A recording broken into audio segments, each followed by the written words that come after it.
राज्य कर्मचारी साई संस्थान द्वारा आयोजित चर्चा परिचर्चा कार्यक्रम में आप सभी का हार्दिक स्वागत है। और आज इस चर्चा परिचर्चा का जो विषय है वो विषय है साहित्य और राष्ट्र निर्माण।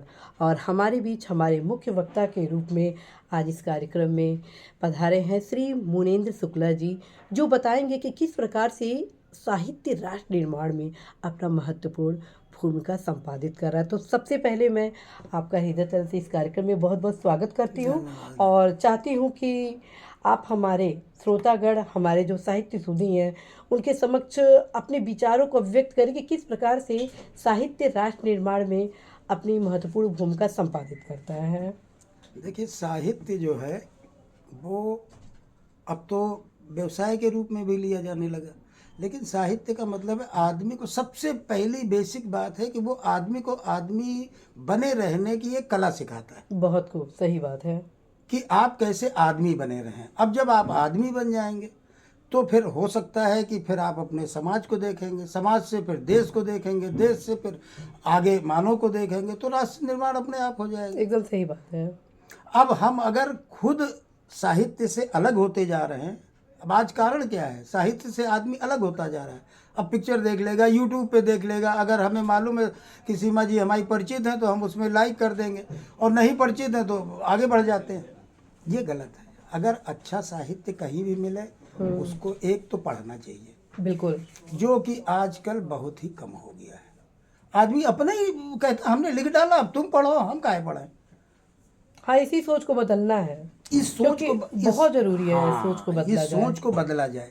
और साहित्य के साथ साथ में ये भी होता है कि आपने साहित्य रचा, कविता लिखी, गीत लिखे, गज़ल लिखी, कथा लिखी, कहानी लिखी, कुछ भी लिखा, उसमें एक उद्देश्य हमारे दिमाग में रहना चाहिए कि हमेशा उससे एक सकारात्मक सोच निकले। बहुत आप सही बोले।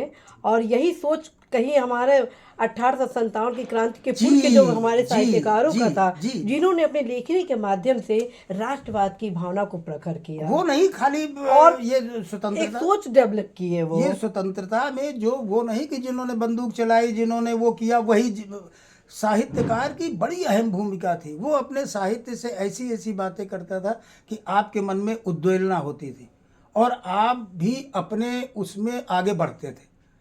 साहित्य का मतलब ये नहीं खाली बंदूक ही जलाओ। जैसे सुभद्रा कुमारी चौहान ने लिखा, खूब लड़ी मर्दानी वो तो झांसी वाली रानी वो है। तो अद्भुत, तो मतलब अद्भुत हमारी। मैं तो कभी कभी साहित्यिक रचनाओं को पढ़ती हूँ, मैं सोचती हूँ वाकई सही है, जहाँ न पहुँचे रवि वहाँ पहुँचे कवि। उन्होंने लिखा, डॉक्टर शिवमंगल सिंह सुमन ने भी, कितने लोगों ने कैसे कैसे। अब आज वो सब हाशिए पे। अगर आज का साहित्यकार से पूछो, ये लोग तो कहते ये कौन थे। कारण क्या है, अब पुरस्कार में, सम्मान में आदमी इसमें उलझा, राष्ट्र गया, साहित्य गया। नहीं, निश्चित रूप से पुरस्कारों के प्रति लोगों का रुझान बढ़ा, लेकिन अभी भी हमारे बीच ऐसे साहित्यकार हैं जो राष्ट्र निर्माण में अपनी रचनाओं के माध्यम से एक विचार को उत्पन्न कर रहे हैं। हमारे दिमाग में ये नहीं होना चाहिए कि हमें पुरस्कार मिले। हमारे दिमाग में हो कि हम एक आदमी को अपने साहित्य से, अपनी सोच से बिल्कुल देश के प्रति मोड़ सकें। एकदम सही बात। एक आदमी को, हम ज़्यादा नहीं कहते हैं, हमें दो पैर हैं, हम जहाँ खड़े हैं कम से कम इतना ही देख ले कि हमारे दोनों पैर मजबूती से रखे हैं कि नहीं रखे। इतनी जगह के हम मालिक हैं। इतनी जगह अगर हमने मजबूत कर लिया, दो पैर भर की, आपने मजबूत कर लिया, दो पैर भर की, इन्होंने मजबूत कर लिया, तो पता चला कि 10 पैर की जमीन मजबूत हो गई। एक एक आदमी को अगर आपने ठीक किया तो 10 साहित्यकारों ने 10 लोगों को वहाँ प्रेरित किया। बहुत को जो जाके आगे साहित्य के माध्यम से, राष्ट्र के माध्यम से, अपने सोच के माध्यम से उसको और आगे मजबूत करेंगे। एकदम सही। अब धीरे धीरे क्या होता जा रहा है, हमारे दिमाग में जिस समय हम कलम उठाते हैं, हमें सबसे पहले हमारा देश होना चाहिए। बिल्कुल सही। हमारा समाज होना चाहिए। हम आज क्यों, आज हम कहते हैं कि आज मुंशी प्रेमचंद को नकारा भी जा रहा है, स्वीकारा भी जा रहा है, लेकिन क्या उनकी कहानियां हम नहीं पढ़ते हैं? पढ़ते हैं, बिल्कुल पढ़ते हैं, ढूंढ ढूंढ के पढ़ते हैं। एकदम। क्यों? हमारी तो पैदा होने के बहुत पहले उन्होंने लिखा था ये सब। तुलसीदास जी हम लोग के आइडियल है। आइडियल है। एक अनपढ़ आदमी गांव का, जो किसान भी है, मजदूर भी है, वो भी मौके बेमौके एक चौपाई उनकी सुना देता है। और सुना नहीं देता है, उससे वो प्रेरित होकर के काम भी करता है। इसी यही भूमिका है कि किस प्रकार से ये साहित्य, उनकी रचनाएं समाज निर्माण में अपनी भूमिका को ये निभाती साहित्य की हैं। जो स्थिति है, ये राष्ट्र निर्माण में काम आएगी। हाँ। और आई है और आगे भी आएगी। बिल्कुल जरूरी नहीं है कि यानी हर कवि तुलसीदासी हो जाए, बिल्कुल, और क्या। हर साहित्यकार प्रेमचंद हो जाए। लेकिन अमृतलाल नागर के एक उपन्यास बहुत बढ़िया, आपने भी पढ़ा होगा, न पढ़ा होगा तो फिर पढ़िए, अब हमारे कहने से पढ़िए, बिल्कुल। नाचियो बहुत गोपाल।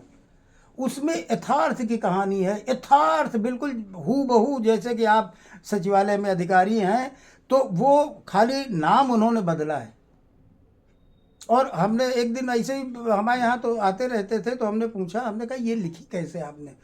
कहने लगे ये न पूछो, इसके पीछे हमारी नाते रिश्तेदारी में मेरी बदनामी हुई, क्योंकि जिसकी कहानी है उसकी जबानी मैंने अपने दिमाग में रखी और तब मैंने ये कहानी उपन्यास लिखा।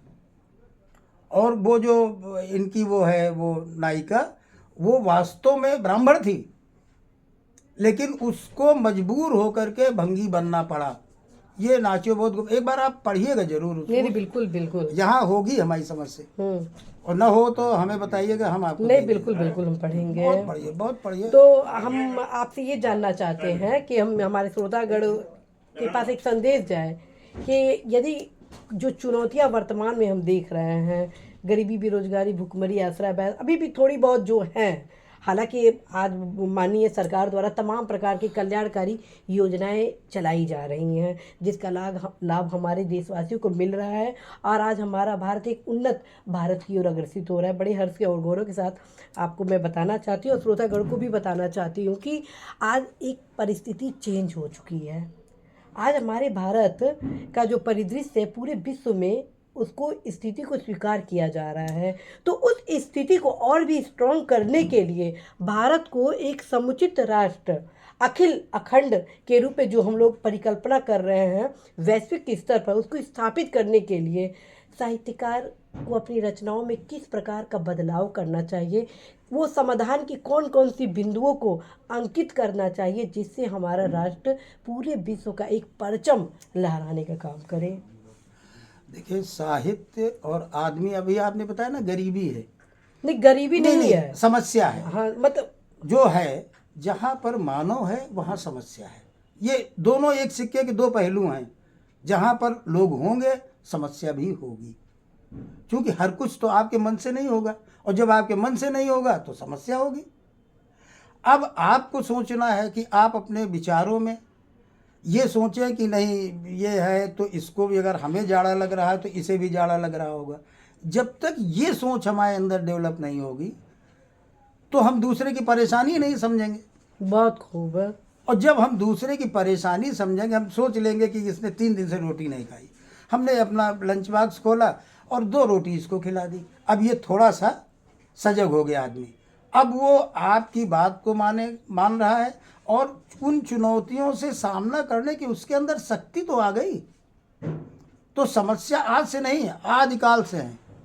पहले भी यही समस्याएं थी, लोगों को खाने को नहीं मिलता था, है? लेकिन क्या पहले लोगों को खाने को नहीं मिलता था, हमारे देश के लिए लोग नहीं करते थे? नहीं, लेकिन खास बात यह है कि आज तो परिस्थितियाँ काफ़ी चेंज हुई है, बहुत चेंज हुई, बहुत चेंज हुई। सबसे अच्छी बात है कि वर्तमान में जो हम स्वतंत्र भारत में निवास कर रहे हैं, तो हमारी माननीय सरकार द्वारा इन सारी समस्याओं को दूर करने के लिए तमाम योजनाएं भी चलाई जा रही हैं, जो कि बधाई की पात्र हैं। खूब योजनाएं चलाई जा रही हैं, और उसका लाभ भी लोगों को मिला है, और आगे भी मिलेगा। मैं खुद भी कहना चाहती हूँ अपने श्रोतागण और दर्शक जो हमारे हैं, तो मैं उनको ये भी कहना चाहती हूँ कि ज़रूरत है उन चुनौतियों को दूर करने के लिए आप जागरूक होइए, क्योंकि जो भी समस्याएं थोड़ी बहुत जो हम देख रहे हैं अपने राष्ट्र निर्माण में, उसको दूर करने के लिए माननीय सरकार द्वारा तमाम प्रकार की कल्याणकारी योजनाएं चलाई जा रही हैं। हमारा कर्तव्य है उन योजनाओं के प्रति जागरूक होकर उन योजनाओं का क्रियान्वयन धरातल पर किया जा सके, इसलिए उस योजना के बारे में अच्छे तरीके से जानना। और बड़े हर्ष के बाद आपको बताना है कि आजकल तो उन योजनाओं के का पहुँच जन जन तक पहुँच सके, इसलिए अब साहित्यकार भी अपनी रचनाओं के माध्यम से लोगों के बीच जागरूकता संबंधी विभिन्न कार्यक्रम भी कर रहे हैं। और आपके बारे में भी मैं काफ़ी सुन रखी हूँ कि आपने तमाम प्रकार की योजनाओं के प्रचार प्रसार के लिए भी आप काफ़ी अच्छा काम कर चुके हैं, जिसके लिए आप बधाई के पात्र भी हैं। नहीं, ऐसा नहीं, हम तो भाई ये कि साहित्यकार जहाँ मिला उसको प्रणाम किया और जो कुछ अपने से बन पड़ा उसको आगे बढ़ाया। और यही हमेशा कहा कि भाई कविता में कहीं एक लाइन में एक संदेश आदमी को मिलना बिल्कुल चाहिए। होना चाहिए। पूरी कविता आप लिखिए, हाँ। चाहे आप श्रृंगार की लिखते हो, चाहे ओज की लिखते हो, चाहे जैसी भी लिखते हो, लेकिन एक एक उद्देश्यपूर्ण होना चाहिए, कि संदेश वो परक कम से होना कम अगर चाहिए। कोई पढ़े तो वो लाइन उसको हाँ। हॉन्ट करे बिल्कुल। कि अब क्या फायदा कि मतलब हम भी ऐसे बन सकते हैं। और क्या।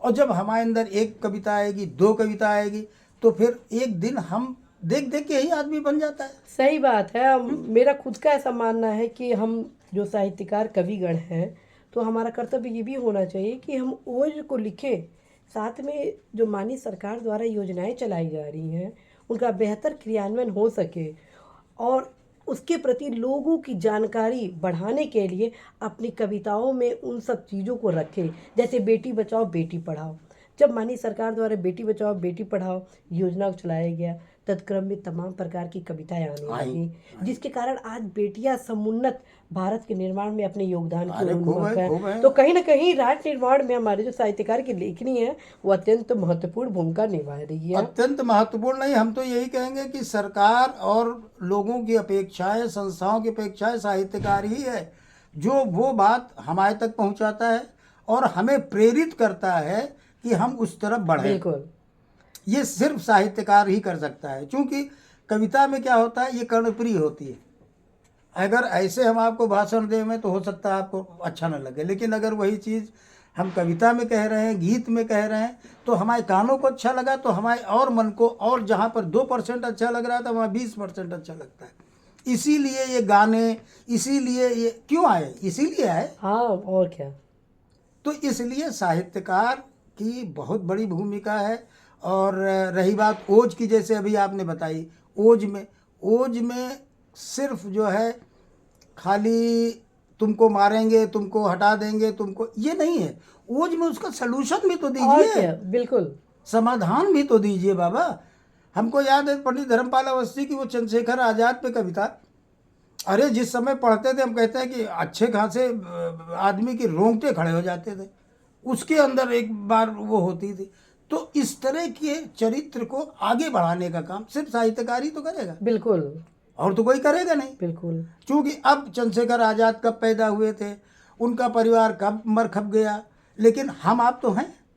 हम आप अगर अपनी लेखनी की बदौलत उनके बारे में जगह जगह 10 जगह कहेंगे, एक आदमी की समझ, हम तो ये नहीं कहते कि तू पूरे समूह को आप समझा दीजिए, लेकिन एक आदमी को समझाने का जिम्मा आप लीजिए। बिल्कुल। और हर साहित्यकार एक तरह से कसम खा ले कि हमें एक आदमी का निर्माण करना है, बिल्कुल, जो देश के लिए, मानवता के लिए, समाज के लिए हमेशा अपनी लेखनी से, अपने विचारों से उसको जो है पोषित करें। बहुत बहुत धन्यवाद। आपके विचार से हम बहुत ही मतलब कुछ सीखने को मिला, और आशा है, विश्वास है कि आप सभी को भी बहुत कुछ सीखने को मिला होगा। राज्य कर्मचारी साहित्य संस्थान का ये एक नया पहल है कि किस प्रकार से साहित्य के माध्यम से राष्ट्र निर्माण की गति को आगे बढ़ाया जा सके। आशा है, विश्वास है कि शीघ्र ही आप सभी के बीच हम एक नए कार्यक्रम के अंतर्गत राष्ट्र निर्माण में साहित्य की भूमिका पर एक नए परिचर्चा एक नए साहित्यकार के साथ लाएंगे। आप सभी को बहुत बहुत नमस्कार, और आपको विशेष रूप से धन्यवाद, बहुत बहुत